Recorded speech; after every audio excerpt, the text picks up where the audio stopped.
Hola, hola.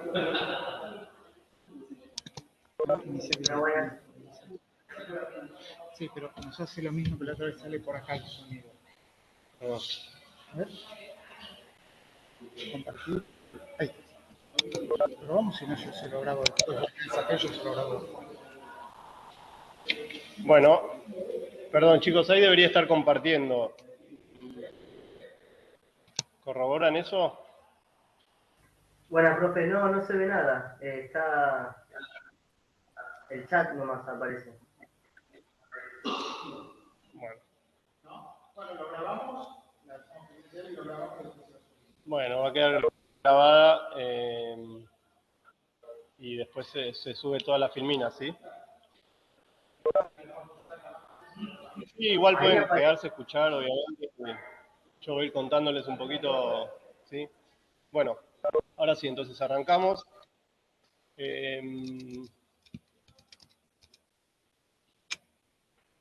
Bueno, como decía, hoy nos reúne acá el tema de Maturia, ¿sí? Como motivo de consulta relativamente frecuente, que vamos a ir tratando de ver qué lo causa y qué puede estar sucediendo. Un poco había comentado el caso clínico de Jorge, 67 años, esto ya lo vimos, hipertenso fumador, que bueno, consulta finalmente por una hematuria, ¿sí? por orina francamente roja.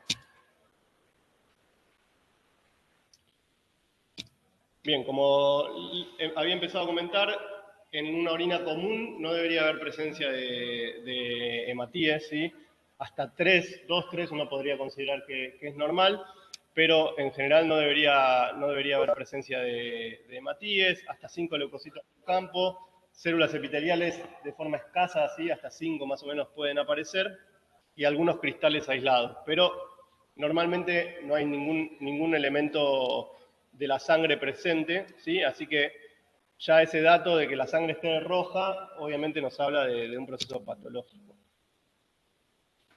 Mucho se habla o mucho consultan los pacientes por el color de la orina, ¿sí? Recuerden que el color de la orina normal no es único, ¿sí? Sino que atraviesa una gama de colores y en condiciones normales tiene mucho que ver con la volemia, ¿sí? Orinas muy diluidas, casi transparentes, hasta un ámbar, ¿sí? Bastante oscuro cuando hay un estado de deshidratación profundo, ¿sí? O sea, tratar siempre de diferenciar cuando un paciente nos habla de la coloración, tanto en la orina como en cualquier otro lugar. ¿Sí? Entonces, para definir hematuria lo que necesitamos no es el relato del color en la orina, sino documentar la presencia de glóbulos rojos en la orina, ¿sí? ¿Cuántos? Y más de 3. Más de 3 glóbulos rojos por campo de alto poder ya definen hematuria, ¿sí? Y eso obviamente nos tiene que hacer sospechar de algún trastorno en la vía urinaria, ¿sí? Tanto riñón como vía urinaria. Siempre lo primero que hay que diferenciar es que no es una uretrorragia por debajo del esfínter estriado, que eso son causas independientes de las causas urinarias que vamos a ver hoy, como primer factor que nos puede hacer confundir. Dicho esto, lo más común es que tengan el primer aproximación diagnóstica con el dipstick o con la tira reactiva, donde pueden ver la positividad, el cambio de color, ¿sí?, de la tira cuando hay presencia de sangre. El tema es que esa tira puede cambiar de color ante la presencia de eritrocitos, de hemoglobina o de mioglobina. La tira detecta no solamente detecta la hemoglobina, pero también detecta eritrocitos, sí. Detecta la presencia de eritrocitos, detecta la presencia, porque es una oxidación, ¿sí?, que se da una reacción química, y detecta sobre todo la presencia de mioglobina, que eso puede dar un falso positivo cuando hay algún otro cuadro, que no sé si están familiarizados con el término rhabdomiólisis, ¿sí? Bueno, pero hay presencia de mioglobina, la orina es oscura, ¿sí?, rojiza, y el dipstick da positivo, sin embargo no hay hematuria. Entonces lo que confirma, y repetimos y lo vamos a repetir varias veces, el diagnóstico se hace por sedimento urinario con la presencia de glóbulos rojos. Y lo fundamental para poder hacer un diagnóstico adecuado es que la toma de muestra no solo esté bien recolectada, sino que esté procesada en tiempo y forma. ¿Por qué? Porque con el tiempo los glóbulos rojos comienzan a alisarse, ¿sí? Entonces uno puede recolectar una muestra a las 9 de la mañana y si la analiza a las 9 de la noche puede ser que no haya más glóbulos rojos porque todos fueron lisados. Entonces el tiempo en el cual se procesa y se evalúa el sedimento es fundamental. Lo ideal es hacerlo en las primeras 2 horas, ¿sí? Lo ideal es hacerlo, sobre todo cuando uno busca hematuria y especialmente si uno, vamos a ver, si uno sospecha una causa renal, ¿sí?, o glomerular. Bien.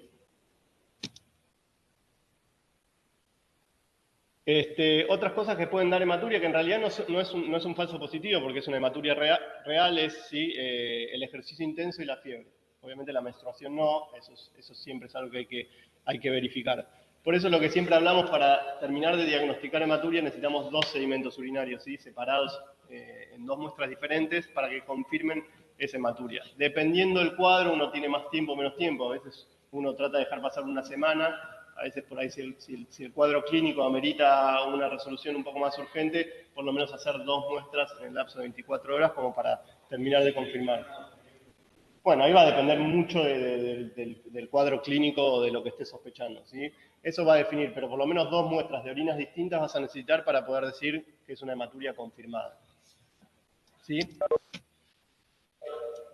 Hablar de epidemiología en la hematuria es un tanto complejo y difícil. Fíjense los números que aparecen acá. La prevalencia va desde menos del 1% al 16%, hasta incluso en algunos trabajos al 33%. O sea que no es un dato muy útil hablar de la prevalencia de este signo, pero sí resulta muy útil tratar de adecuar la presencia de este signo con la prevalencia de otras enfermedades a las cuales puede hacer referencia. Por ejemplo, la hematuria es el principal motivo de consulta para tumores de la vía urinaria, ¿sí? 84% de los tumores vesicales, el motivo de consulta fue hematuria, ¿sí? No significa que los pacientes con hematuria, el 84% tienen un cáncer vesical, sino que lo miramos al revés.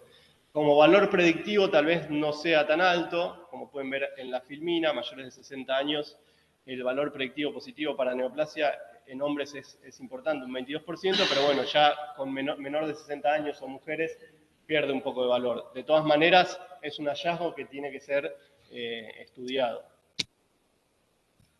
¿Y por qué decía lo de la edad y el sexo? Porque principalmente nos va a separar bastante las aguas entre cuáles son las causas de esta hematuria, ¿sí? Obviamente un hombre mayor de 60 años, hasta que no descartemos la patología tumoral, no podemos seguir estudiando a este paciente. Sin embargo, una mujer más joven, lo más probable es que la primera causa de hematuria en una chica joven, ¿sí?, ¿sabe cuál es? No es hematuria la menstruación. Muy bien.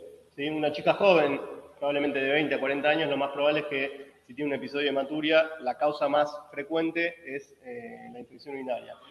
En cambio, en un hombre mayor de 70 años que se aparece en la consulta con macromaturia, probablemente la causa sea otra. Entonces, ese contexto nos va a ayudar muchísimo a la hora de encarar un plan de estudio, ¿sí? Solo esos 2 datos, sexo y edad.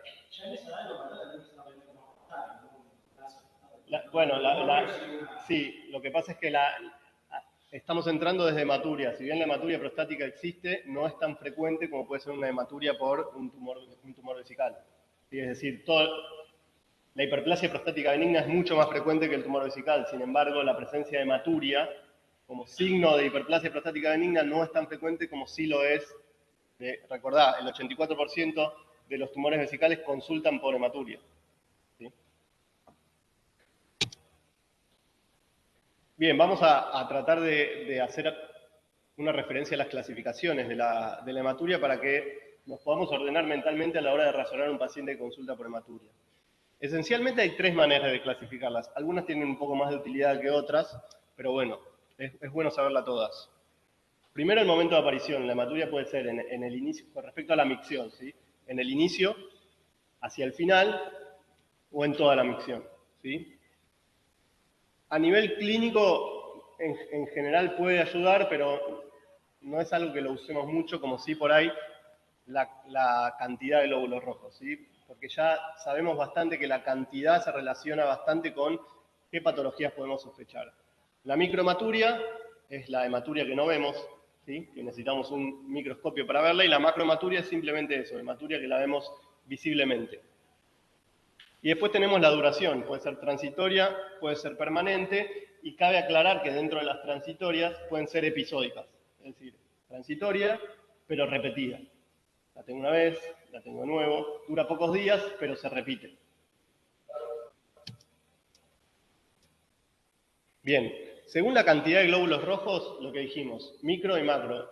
Lo más práctico acá es entender que la macro se ve y la micro no. Para que tengan una idea, en general estamos hablando de un punto de corte en 100 hematíes por campo, ¿sí? Pero bueno, la capacidad de la sangre de tener la orina es muy alta, ¿sí? Con tan solo un mililitro de sangre en un litro de orina ya hay hematuria visible. ¿Sí? Por eso por ahí a veces es bueno tener un parámetro de glóbulos rojos por campo, para entender un poco la magnitud de la hematuria. Y bueno, esto es un poco lo que dijimos. Siempre sepan que no necesariamente la microhematuria significa una cosa y la macro, ¿sí? Separa un poco las aguas en nuestra cabeza para ver hacia dónde encaramos, pero ninguna es excluyente o no es patognomónico de nada, ¿sí? Después tenemos, según el momento de aparición, que habíamos dicho, inicial es el sangrado que aparece al principio de la micción y después como que se lava, que habla más de un origen, ahí sí puede ser prostático o uretral. Después tenemos el terminal que aparece hacia el final de la micción y está más relacionado con tumores en la vejiga, ¿sí? Primero uno orina toda la parte clara y después empieza a oscurecer hacia el final. Y después lo que más vemos en general es la hematuria total, que es una hematuria que está a lo largo de toda la micción. Sí, acá, nada, un poco una imagen que lo refleja.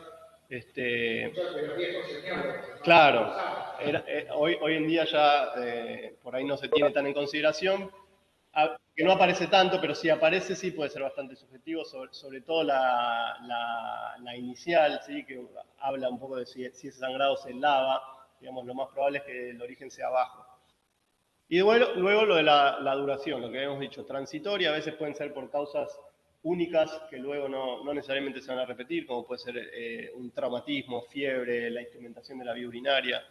En general no revisten mayor gravedad, suelen ser de corta duración y resuelven solos, ¿sí? Y luego las permanentes o de larga duración, que ahí sí vamos a pasar a clasificarla en hematuria glomerular y no glomerular, como la gran primera disquisición clínica que queremos hacer, ¿sí? Bien, ¿por qué querríamos hacer esta disquisición? Y bueno, porque la forma de estudiar o la forma de pensar un paciente con una hematuria glomerular de uno que sospechamos que no tiene una hematuria glomerular son completamente distintas, ¿sí? De hecho, si hablamos de especialistas, el especialista que va a evaluar un paciente con una hematuria glomerular tal vez no sea el mismo que el que va a evaluar un paciente con una hematuria no glomerular confirmada, ¿sí? Entonces, como primer separación es importante. ¿Cuáles son los elementos que tenemos para evaluar? Bueno, el mismo sedimento ya nos puede dar más información, ¿sí? La presencia de hematíes dismórficos, ¿sí?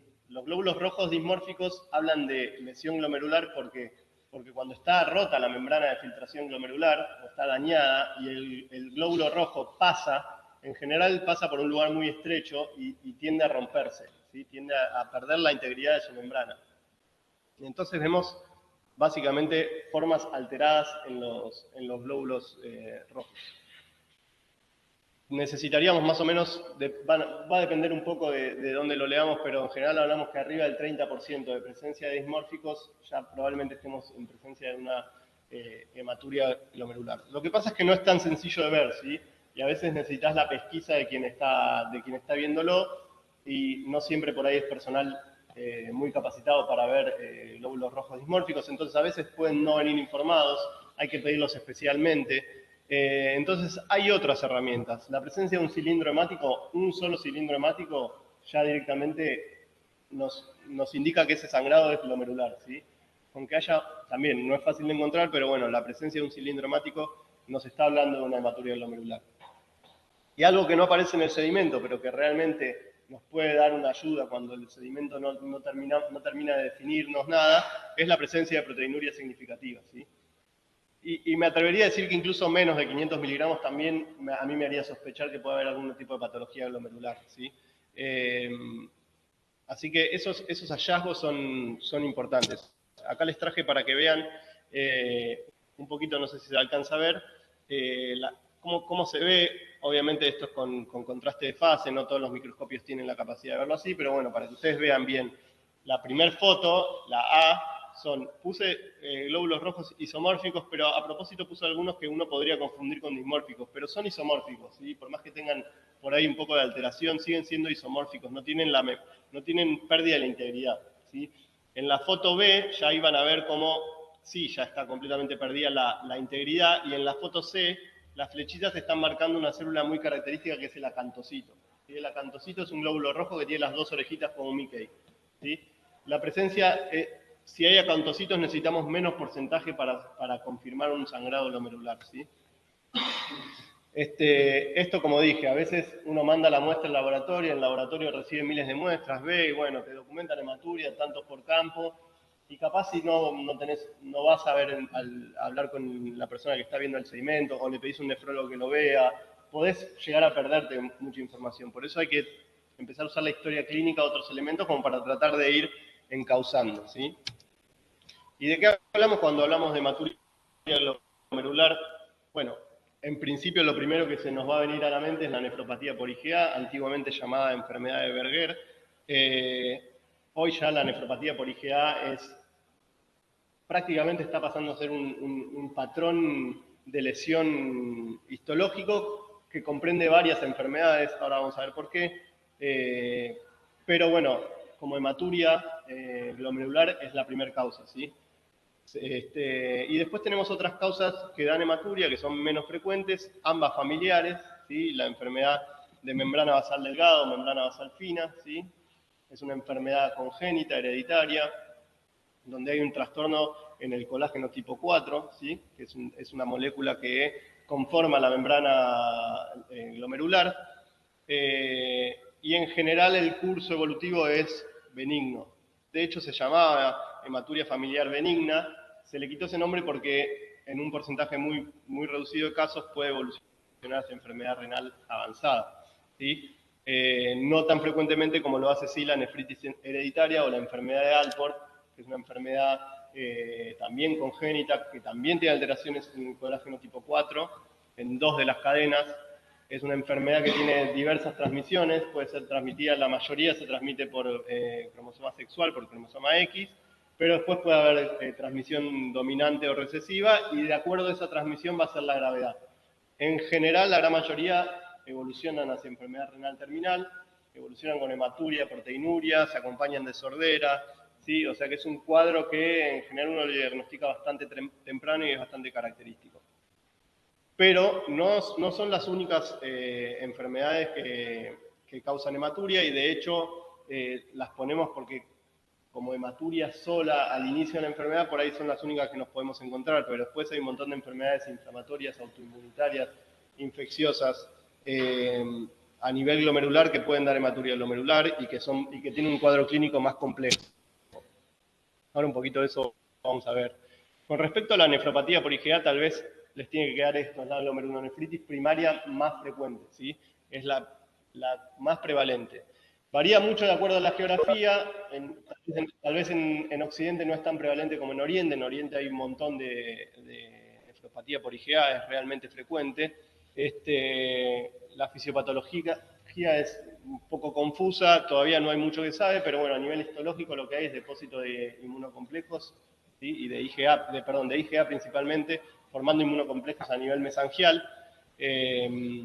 Producen proliferación tanto de las células que están en el mesangio, que son las que producen la matriz. O sea, lo que vamos a ver es un glomérulo como agrandadito entre el ovillo capilar, con más núcleos de los que debería haber, ¿sí? La presentación clínica, por eso les digo, que hoy se cree que es un patrón histológico en el cual conviven varias enfermedades. ¿Por qué? Porque un paciente con el mismo patrón histológico puede tener una púrpura de Joyner-Henoch en la infancia, ¿sí? Que no sé si llegaron a verlo ya en Sana, pero bueno, es un tipo de vasculitis, ¿sí? En niños que produce lesiones en piernas, dolor abdominal y puede manifestar a nivel renal con una nefropatía por IgA. Pero a su vez puede cursar con una hematuria macroscópica recurrente, ¿sí? Episódica, personas que tienen hematurias a repetición, ¿sí? Generalmente después de algún cuadro infeccioso de tipo viral, y que no tiene mayor repercusión clínica, en general es en personas jóvenes, ¿sí? Y la presentación más típica es la de enfermedad renal crónica, con hematuria, proteinuria, ¿sí? Pérdida progresiva de la función renal, pacientes que a largo plazo terminan necesitando algún tipo de reemplazo en la función renal, diálisis, trasplante. Pero también se puede presentar como un síndrome nefrótico, también se puede presentar como una enfermedad rápidamente evolutiva que compromete la función renal en pocos días o semanas. O sea, los cuadros clínicos son muy variados, por eso, como les decía, hoy en día la enfermedad por IgA está en duda si es una sola. Entonces, para ir redondeando un poquito lo de hematuria glomerular y para salir un poco, fíjense las causas. Bueno, las que vimos está bien, pero después hay otras nefropatías. El lupus, ¿sí? Lupus, que es una enfermedad que tiene un impacto importantísimo en el riñón, puede presentarse con hematuria, ¿sí? En general, la presencia de hematuria en un lupus va a venir acompañada de un cuadro clínico más complejo, con proteinuria, con deterioro en la función. Lo mismo lo puede ser glomerulonefritis membranoproliferativas que se asocian a, no sé, tumores sanguíneos, ¿sí? Neoplasias sanguíneas, también pueden presentarse con hematuria y son cuadros más severos, e incluso algunas vasculitis. ¿Qué es lo importante que se lleven de acá? Es que cuando sospechan de una hematuria glomerular, lo que hay que, como siempre, lo que hay que descartar es lo más grave, ¿sí? Lo que se puede llevar puesto al paciente en pocos días o pocas semanas. Entonces, hay que evaluar la función renal, ¿sí? Hay que evaluar cómo está esa función renal y probablemente repetir si uno sospecha que pueda perder rápidamente función renal. Hay que ver si tiene proteinuria, ¿sí? No es lo mismo un paciente con hematuria con proteinuria que sin proteinuria, ¿sí? Y eventualmente estamos quedándonos tranquilos de que el paciente no tiene una enfermedad, como se conoce, rápidamente evolutiva, que en pocos días o semanas pueda comprometer severamente la función del riñón, ¿sí? En muchos casos vamos a necesitar incluso biopsia y tratamiento, y hay situaciones hasta las que uno puede hacer tratamiento inmunosupresor de forma empírica, sin siquiera tener todavía un diagnóstico final ya conocido. Entonces, tal vez esto es lo más importante de hematuria glomerular. Siempre, después para las otras hay tiempo, para terminar de investigar una IgA, pero tratar de que no comerse una de estas que se presentan como lo que van a ver como síndrome nefrítico. ¿Sí? Que lo vamos a ver, creo que, ¿no? Segundo cuatrimestre. Luego tenemos todo lo que es no glomerular, que no necesariamente no glomerular es no renal, puede ser renal y no glomerular, ¿sí? Es decir, el anoxa no está en el glomérulo, puede estar en el riñón, puede estar en el resto de la vía urinaria, ¿sí?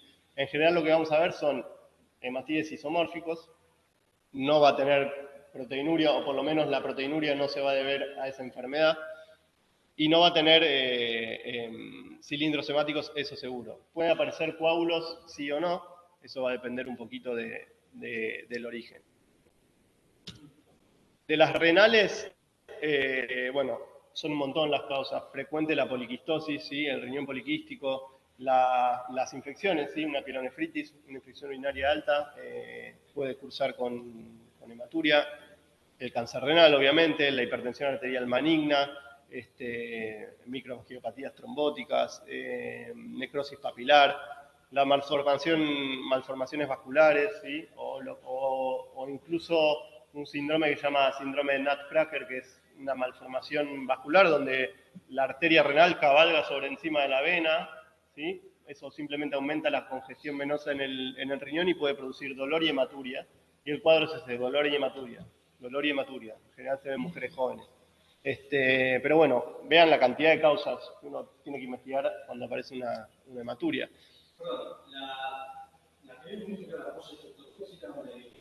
Es una enfermedad glomerular, ¿sí? La post-estreptococcus, ¿qué lo vieron en sana? Bueno, sí, es una glomerulonefritis, ¿sí? Es una inflamación del glomérulo que se produce con depósito de complemento tras la infección por un agente infeccioso como es el estreptococo. Y el cuadro es un síndrome nefrítico, ¿sí? Puede cursar con hematuria, proteinuria, depende de la gravedad, puede haber pérdida en la función del riñón, leve, moderada o importante, pero es una enfermedad glomerular, ¿sí? La hematuria es glomerular. Es la principal causa de enfermedad hematúrica de síndrome nefrítico en niños y de hecho es tan frecuente o es tan esperable esa causa ante la presencia de ese cuadro que no se biopsia, ¿sí? En un adulto se biopsiaría inmediatamente un síndrome nefrítico. En un niño, no, ¿sí? Porque lo más probable es que sea, sobre todo con el antecedente de una infección estreptocóxica. Bien. Luego a nivel ureteral, tumores, litiasis, obviamente, perdón, no lo mencioné. La litiasis puede causar hematuria a cualquier nivel del tracto urinario, ¿sí? Tanto a nivel renal, a veces están en la pelvis, por ahí no producen dolor y demás, pero sí hay pacientes que pueden presentarse con incluso microhematuria o macrohematuria por una litiasis que tiene movimientos por ahí sin ocasionar dilatación de la cápsula, y eso da hematuria, y es una litiasis. Lo mismo en el uréter, también, esa es más frecuente cuando el lito se mueve, ¿sí? Después la presencia de tumores en cualquiera de los niveles del tracto urinario puede dar hematuria, ¿sí? Que es obviamente la causa más temida y tal vez la que uno más orienta el diagnóstico cuando la hematuria es no glomerular, sobre todo si no tiene una causa muy, muy evidente. Radioterapia, ¿sí? Pacientes con antecedentes, la radioterapia activa puede producir irritación y sangrado, obviamente la infección urinaria a nivel de la vejiga. Y bueno, después lo que decíamos, la próstata, ¿sí? La hiperplasia prostática benigna es causa de hematuria, el cáncer también, bueno, ahí dice la biopsia, tanto la biopsia renal como la biopsia prostática o vesical, cualquiera de ellas, cualquier procedimiento invasivo puede producir una hematuria, en general son hematurias transitorias. Y después, bueno, ahí tuberculosis, que creo que siempre que estamos dando cualquier tipo de seminario sobre casi cualquier tema hay que mencionarlo porque somos zona endémica y la tuberculosis es, para nosotros, el gran confundidor. Es una entidad que puede aparecer casi en cualquiera de los seminarios que damos a lo largo del año, así que considérenla. Después veremos algunos aspectos tal vez que nos puedan orientar un poquito más. Pero a veces incluso una infección urinaria por tuberculosis solo puede tener hematuria. Bien, ¿qué hacemos con la macrohematuria o con la presencia de macrohematuria? Amén de que tenga o no coágulos, que incluso eso nos puede llegar a orientar de un lado para otro. Si la macrohematuria, que en general lo más frecuente es que el paciente con macrohematuria tiene una causa muy evidente, ¿sí? O está cursando una infección dolorosa, una cistitis, o tiene una litiasis, o tuvo un trauma, o bueno, o la cistitis hemorrágica como un efecto adverso de medicación. Si uno no encuentra una explicación evidente, la macrohematuria se estudia, ¿sí? Por lo que habíamos visto, ¿sí? La frecuencia de la hematuria como motivo de consulta de una enfermedad neoplásica. De hecho, vean, acá lo pongo, 10% de los pacientes con hematuria pueden tener un cáncer, ¿sí? Mayormente es de vejiga, o sea, 1 de cada 10 pacientes que consultan con macrohematuria puede tener un cáncer, o sea que estamos obligados a estudiar, especialmente en adultos ya mayores de 35 o 40 años. En cambio, la microhematuria ya este estamento es un poco más discutido, ¿sí? Raramente un cáncer de vejiga tenga microhematuria, ¿sí? Un cáncer renal sí puede ser un poco más frecuente, pero raramente Entonces, lo que se plantea en las guías un poco es qué hacer, ¿sí? Siempre piensen cuando cuando ustedes lean una guía o lean un trabajo, lean un artículo de investigación, siempre la gran pregunta del estudio es siempre ser costo efectivo, ¿sí? Uno no puede tirar un batallón de estudios para todo tratando de ver qué es lo que tiene el paciente, porque es infinanciable, digamos, no hay ningún sistema de salud que eso lo pueda costear. Entonces, ¿qué es costo efectivo? Y bueno, una microhematuria lo que tenemos que pensar es cuál es la relación o cuál es la probabilidad de que esa microhematuria nos esté hablando de una enfermedad que amerite un estudio un poco más invasivo. Bueno, en general, como dijimos, microhematuria, piensen más en causas más de tipo benignas o no benignas, pero sí glomerulares. Entonces, si no es glomerular, capaz una microhematuria sea más algún cuadro de litiasis o algún otro tipo de enfermedad inflamatoria que no revista tanta gravedad. La necesidad de evaluar la vía urinaria va a depender un poco del contexto clínico. Edad, ¿sí? Fundamentalmente, antecedentes, factores de riesgo, tabaquismo, exposición a... ¿sí? Entonces vamos a tener que ahí ir orientando con la historia clínica, como siempre que les decimos, tiene un rol central. Sin embargo, lo que algunas guías, sobre todo las guías americanas, recomiendan es que si ya tienen mayor de 35 años y no hay ninguna causa evidente, nosotros estudiamos lo más obvio y no hay nada, tal vez sí proceder con los estudios urológicos. Varón, mayor de 35 años, sin causa clara y por lo menos iniciar con una ecografía, ¿sí? Y acá está otro gran separador, ¿no? Otro gran separador de aguas de ver si el paciente tiene otros síntomas o no, ¿sí? ¿Estamos hablando de una hematuria asintomática o estamos hablando de una hematuria que se acompaña de otros signos y síntomas que nos pueden hacer el trabajo un poquito más fácil? Para conocer esto, la conformación de una historia clínica adecuada, ¿sí? Antecedentes familiares fundamentales. ¿Ya hubo algún tipo de neoplasia de la vía urinaria? No sé, el paciente tiene una microhematuria y de pronto tiene un padre, un tío, un primo que tiene hematuria y estoy sospechando una hematuria familiar. ¿Sí? Antecedentes familiares pueden ayudar. Edad, lo que dijimos siempre, no es lo mismo un joven que un mayor. El tiempo de evolución. Fármacos,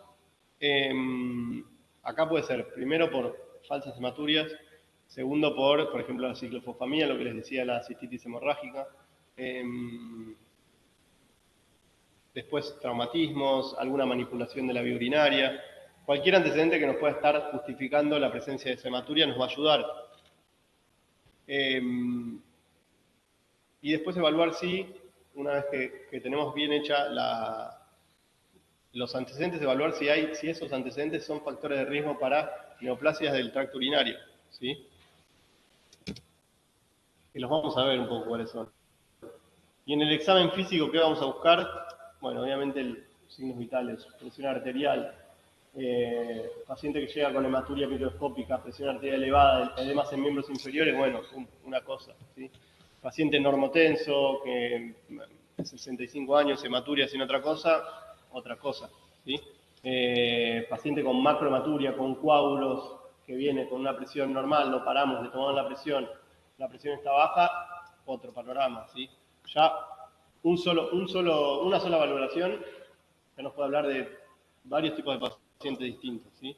La presencia de petequias puede hablar tanto de diátesis hemorrágicas, alteraciones en la coagulación, como de algún proceso sistémico que pueda afectar el riñón, ¿sí? Como puede ser una vasculitis, habíamos hablado, por ejemplo, de la vasculitis Schreiner-Henoch, pero en adultos hay otras vasculitis que también pueden presentarse con lesiones en piel, lesiones a nivel renal, ¿sí? El exantema, la presencia de algún tipo de rash o manifestación cutánea que oriente a enfermedades sistémicas, examen de los genitales externos, una evaluación de la próstata, si uno considera que esa puede ser la causa, tal vez proceder con un tacto rectal, ver si la próstata está agrandada, si está inflamada, si está dolorosa, presencia de edemas, lo que decíamos, sospecha de litiasis o infección, puño-percusión, puntos ureterales, son todos signos que nos puedan ir acercando para un lado o para otro, ¿sí?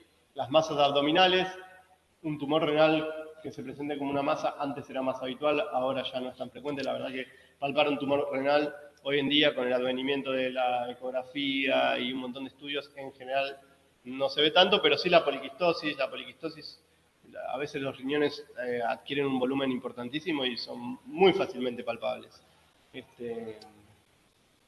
Alteraciones oculares, auditivas, ¿sí? Esto pensando por ahí en las hereditarias que habíamos hablado. ¿Hasta acá alguna duda? ¿Alguien quiere hacer alguna pregunta, comentario? No sé si quedó alguien escuchando que quiera consultar algo. Alteraciones oculares y auditivas, como el pabellón, ¿qué trastorno estaría pensando? Como había comentado, la enfermedad de Alport suele tener alteraciones auditivas, ¿sí? En general es una condición hereditaria y cursa con sordera, ¿sí? Entonces eso puede orientar un poquito a esa causa.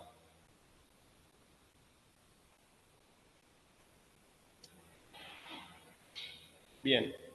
Entonces, para hacer ese ejercicio, que ustedes van a tener que ir haciendo siempre durante todo este año, de bueno, ir tratando de pensar más que la causa, las asociaciones que pueden ir encontrando, ¿sí?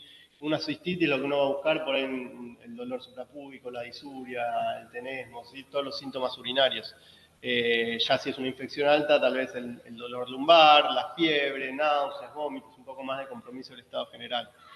La prostatitis en general tiene también síntomas bajos, pero puede agregar mucho más tenesmo, puede ser una fiebre más, es un cuadro que por ahí puede tener una fiebre más episódica, porque tiende más a generar abscesos. El dolor en el tracto rectal es muy marcado en la prostatitis. Bueno, las neoplasias, dependiendo del estadio, podemos llegar a ver ya un paciente bastante impregnado con síndrome constitucional. Las glomerulonefritis, lo que hablábamos, ¿sí? Edemas, hipertensión, tal vez lesiones en piel que pueden hablar de manifestaciones sistémicas, la sordera en el síndrome de Alport, ¿sí? Lo que habíamos dicho, alteraciones en la coagulación, que puede haber hematomas, petequias, ¿sí? Pielonefritis, bueno, esto un poco ya está repetido. ¿Qué elementos tenemos para el diagnóstico? Lo que habíamos dicho, bueno, la tira reactiva, que de ser positiva tenemos que pasar al sedimento urinario, que va a confirmar, y el sedimento urinario también nos va a dar otros elementos. La presencia, por ejemplo, de leucocitos, ¿sí? Habla de inflamación. La presencia de leucocitos y bacterias puede estar diciéndonos que esa inflamación es por una infección. Bueno, vamos a pedir un urocultivo. O la presencia de leucocitos solos, por ahí nos pueden estar hablando de una inflamación a nivel renal, una nefritis intersticial. Entonces, el sedimento puede tener otros cristales. ¿Sí? Si el sedimento urinario tiene cristales, bueno, y tal vez una litiasis, ¿no? Está cargada de cristales de oxalato de calcio, dolor lumbar, hematuria, el dolor es intenso, de forma súbita, no calma con nada, no hay posición que lo pueda mejorar, bueno, orienta más para ese lado. Después, solicitar un laboratorio, lo que habíamos dicho, las causas globulares, siempre proteína de función renal, y evaluar tal vez otros hemogramas para ver que no esté anémico, un laboratorio básico que nos pueda ir orientando, ¿sí? En general, a ver, a los fines prácticos en general uno pide orina completa y se hace el dipstick y se hace el sedimento urinario. ¿Sí? Lo que yo suelo hacer cuando necesito una observación un poco más detallada del sedimento urinario, o verlo, o pedir separado sedimento urinario con valoración de glóbulos rojos dismórficos. Entonces ahí probablemente lo agarre alguien ese sedimento que tome el tiempo, lo vea bien, evalúe todo lo que le estoy pidiendo. Pero con pedir orina completa, los laboratorios te van a hacer la tira reactiva y te van a hacer un sedimento urinario. ¿Sí? Esto es un poco lo que puede llegar a ver en una evaluación no tan de rutina, ¿no? Porque acá tenemos calciuria, uricosuria, por ahí un poco pensando en causas de litiasis. La hipercalciuria severa por sí misma puede llegar a dar hematuria también. Y bueno, el hemograma, la coagulación, la función renal, el ionograma. ¿Sí? Esto un poco lo que hablamos, otros hallazgos, los cristales de urato, los cristales de oxalato, los cilindros leucocitarios van para un lado, cilindros hemáticos van para el otro. El sedimento, ver un sedimento pueden tener un montón de información. ¿Sí? los nefrólogos por ahí más de otra época hablaban del sedimento como la biopsia, ¿sí? Una biopsia incruenta, ¿sí? Porque realmente un sedimento en detalle, sobre todo cuando la enfermedad, el origen de la patología es renal, puede ser muy rico, puede aportar muchísima información. Un poco lo que hablaba también de la presencia de leucocitos, la eosinofilia, si bien es un hallazgo que se ve poco, cuando se ve es muy sugestivo de nefritis túbulo-intersticial. Y la nefritis túbulo-intersticial, si bien lo más frecuente es que cursen con deterioro de la función renal, y pueden llegar a tener, y leucocituria puede llegar a tener hematuria, o sea que ahí también hay inflamación, así que puede haber hematuria. Y con respecto a la tuberculosis, lo que les quería comentar era justamente esto, lo que se llama piuria ácida bacteriana, ¿sí? Es decir, la presencia de piocitos, leucocitos, y constantemente uno dice, bueno, tengo una infección, bueno, le pido un urocultivo negativo. De nuevo, le pido un urocultivo negativo. Bueno, una piuria bacteriana nos tiene que hacer pensar en una tuberculosis renal, ¿sí? Sobre todo en nuestro medio. Bueno, entonces agarramos a Jorge, le pedimos un examen de orina, ¿sí? Vemos el sedimento, incontables hematíes, o lo que se llama campo cubierto. Lo pueden ver así, campo cubierto de hematíes. No se pueden contar. Todo es hematíes, no se pueden contar. Sí.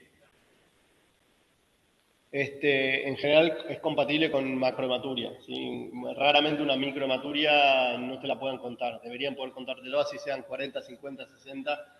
Deberían poder dar un rango de hematíes por campo. Con respecto a las imágenes, que tal vez sea el eje central de la hematuria no glomerular, ¿no? ¿Qué hacer? Yo creo que la radiografía hoy en día, con las buenas técnicas de ultrasonografía, ecografía, ha perdido un poco de peso realmente. Hoy en día creo que el primer estudio más importante para hacer es la ecografía, sobre todo tanto en la sospecha para litiasis como para tumores a nivel renal. Y bueno, la mayoría de las guías lo que habla es de la combinación costo-efectiva. La mejor combinación es ecografía, cistoscopía, digamos, uno pensando en tumor renal, tumor vesical, bueno, ecografía para confirmar un tumor renal, si es negativa, cistoscopía para confirmar la tomografía, la resonancia. Después, bueno, tal vez uno necesite otros estudios, sobre todo a la hora de tomar una conducta quirúrgica. Pero estamos hablando acá de diagnóstico. ¿Sí? Entonces, como habíamos dicho, repasando, con excepción de una causa muy obvia de macrohematuria, vamos a necesitar una ecografía, ¿sí? Si hay macrohematuria, vamos a necesitar seguramente una ecografía para descartar.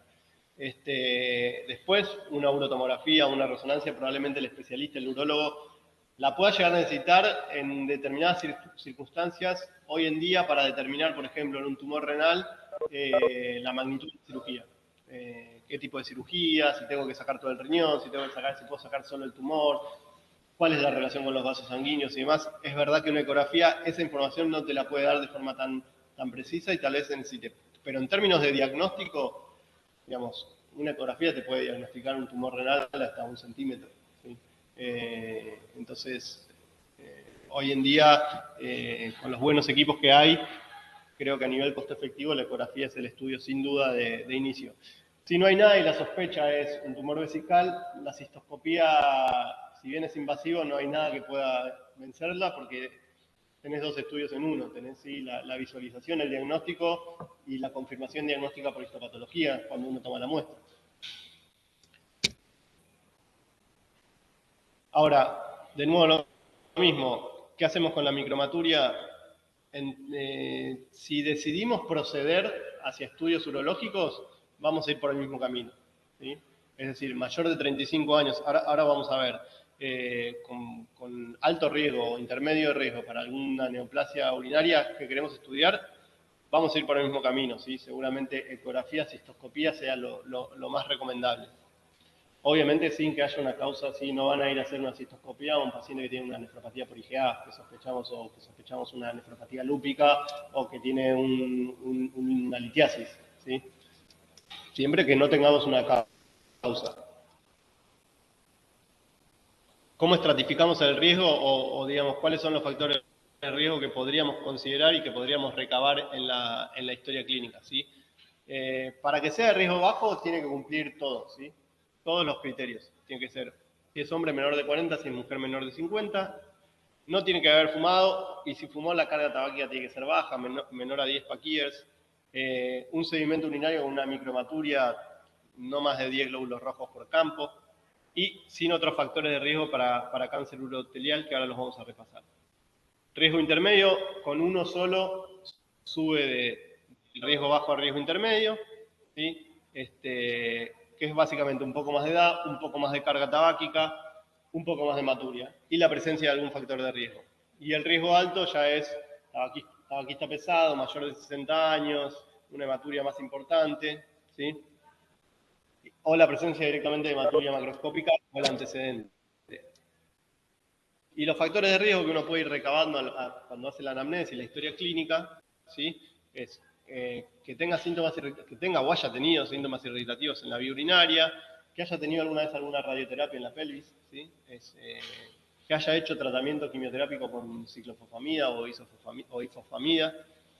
Bueno, la historia familiar de algún tumor de la vía urinaria, la exposición ocupacional a bencenos o aminas aromáticas, que tiene bastante relación con tumor vesical, y el uso prolongado de algún cuerpo extraño en la vía urinaria, catéteres, ¿sí? Tal vez pacientes que hayan tenido que estar cateterizados por largo tiempo, se considera un factor de riesgo, ¿sí? En última instancia, uno tiene una sospecha de diagnóstico, lo tiene que confirmar, sea una enfermedad glomerular, que tenga que hacer una biopsia renal, no siempre, pero puede ser. La búsqueda citológica, la citología en la orina es un estudio, digamos, buscar las células y hacerle el análisis citológico de las células en orina. Todavía tiene algún lugar en el estudio de estas enfermedades, sobre todo cuando la sospecha de neoplasia vesical es importante o urotelial. Pero sin duda la cistoscopía es el estudio para tumor vesical más importante. Los tumores renales en general no se biopsian, ¿sí? La presencia de un tumor renal que por características imagenológicas nos hace sospechar que es maligno, se tiene que extirpar, ¿sí? Después se ve, es nefrectomía parcial, tumorectomía, pero en general no es un órgano que no se biopsia dirigidamente. Sí se biopsia el tejido renal para enfermedades renales, ¿sí? Pero no tumor dirigido. ¿Alguna pregunta hasta acá? Los chicos que están del otro lado.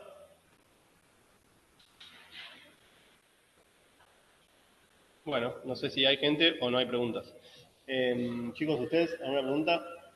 Bueno, a modo de repaso, ¿sí? Un poco para ir aglomerando todo lo que vimos, ¿cómo sería un cuadro clínico, diferentes cuadros clínicos con hematuria, ¿no?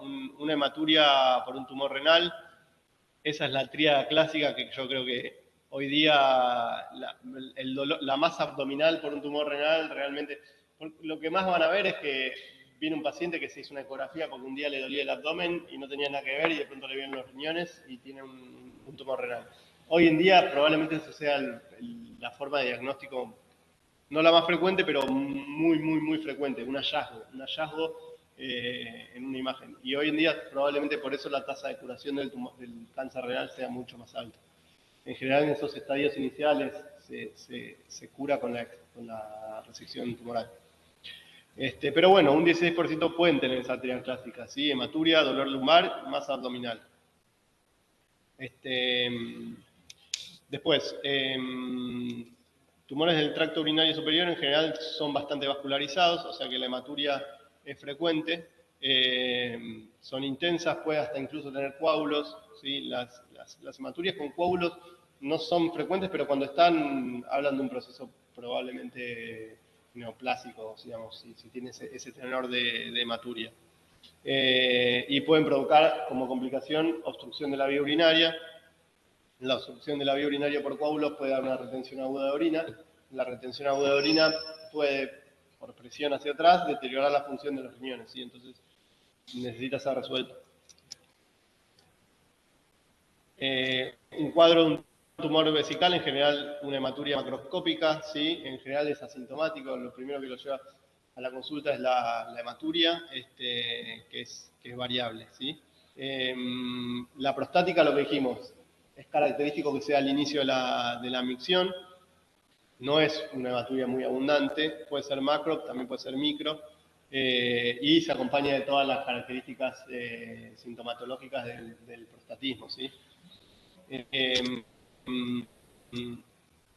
Con respecto a las hematurias por infecciones urinarias, bueno, por ahí sean de las más fáciles de identificar. Una chica joven que empieza con disuria, dolor suprapúbico y poliaquiuria y de pronto nota que su orina está más oscura, bueno, nada, probablemente sea una hematuria por una infección urinaria.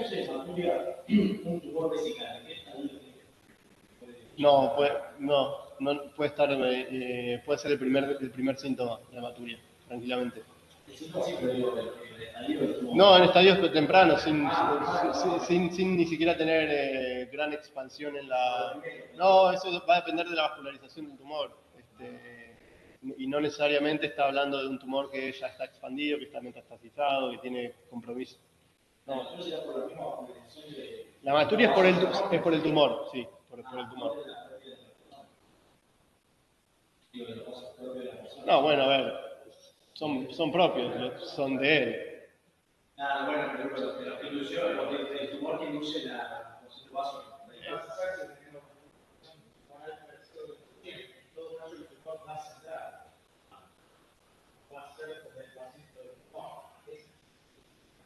En general, una mucosa sana no sangra espontáneamente. Digamos, en general, tiene que haber algo que haga que esa mucosa deje de ser sana. Lo mismo van a ver, por ejemplo, en colon, digamos, cuando uno empieza a tener sangre oculta en materia fecal y sospecha un tumor o un divertículo o algo que dañe la mucosa. Una mucosa sana no va a sangrar espontáneamente. ¿Sí? Lo mismo, un tumor digamos, altera las propiedades de la mucosa de la pared y eso produce sangrado. ¿Sí?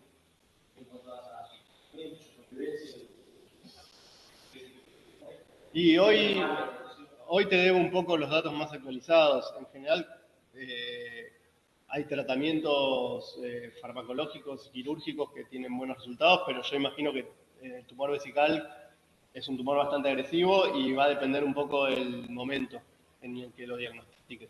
¿Sí? Pero por eso el pronóstico probablemente sea variable de acuerdo a todo el estadio. Hoy no tengo datos mucho más actuales, pero lo buscamos. Es un tumor de características agresivo, tiene buena respuesta al tratamiento, hay distintos tipos de modalidades de tratamiento si uno lo agarra a tiempo. ¿Sí?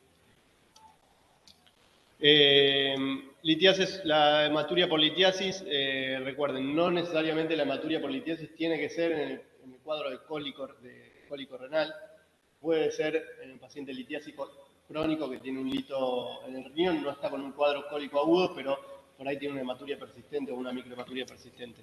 De todas formas, sí, cuando por ahí aparece macromaturia, dolor y demás, el cuadro clínico es completo. El dolor, no sé si tienen o conocen a alguien que tuvo alguna vez un cólico renal, el dolor es...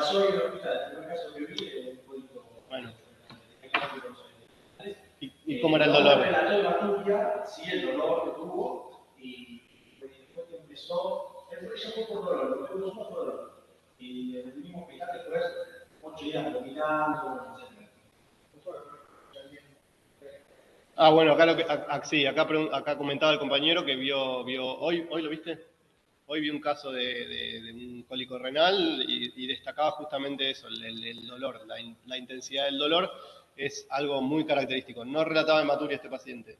Bueno, habría que ver la orina, posiblemente tenga, porque si tenga por lo menos micromaturia. El dolor del cólico renal es algo que el que lo tuvo o el que lo trató no lo olvida porque es un dolor realmente muy, muy intenso. Y no sé si les comentaba esto de que no encontraba la postura, son pacientes que lo van caminando porque realmente se sientan, se paran, no hay manera de que les calme hasta que no tengan una buena analgesia. Bueno, y faltó el cuadrito de lo que ya lo repetimos por última vez, ¿sí? Hematuria glomerular, siempre considerar la presencia de hipertensión, digamos, completar si hay un síndrome nefrítico o es una hematuria aislada, ¿sí? O es una hematuria con proteinuria. Bien, entonces, con todo lo que vimos y lo que hablamos de Jorge, de 67 años, tabaquista importante, ex peluquero, consulta por hematuria macroscópica. ¿Qué hipótesis diagnósticas tienen? ¿Cómo seguirían el estudio? ¿Sí? ¿Y qué esperan encontrar? Creo que es algo de cáncer de vejiga bastante grande, que hagan toda la presentación cuando tú digas, no, eso se queda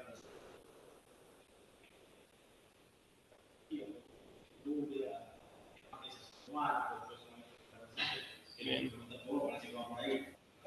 Bueno, ahí está bien, ¿no? Está bueno que combina. Por ahí se abalanzó muy de golpe al diagnóstico, pero bueno, él combina la edad, el antecedente de tabaquismo, el cuadro clínico, que es un señor que es medianamente asintomático. Faltaría ver por ahí el resto de los exámenes complementarios, que uno supondría tal vez que no tiene nada relevante. Entonces dice, bueno, con todo esto sospecharía cáncer de vejiga. ¿Y cómo procedes?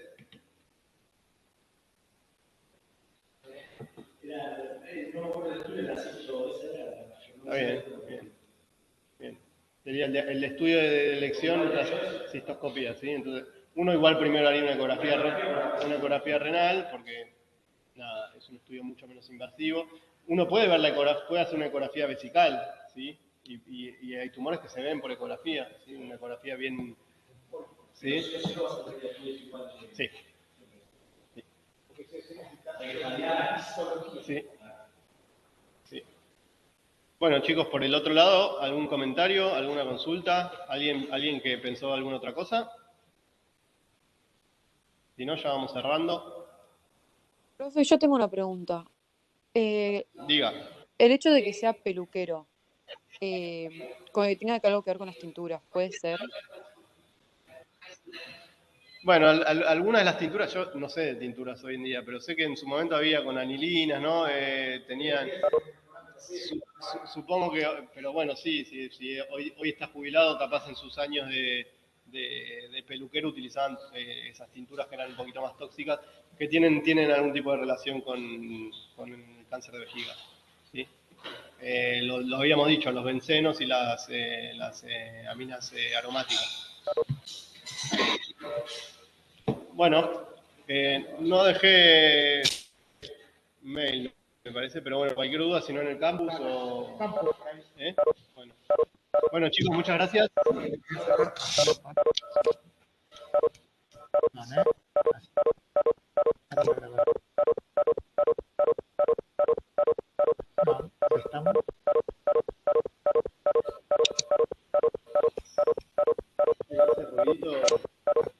Están saliendo. Che, la grabación donde la paro.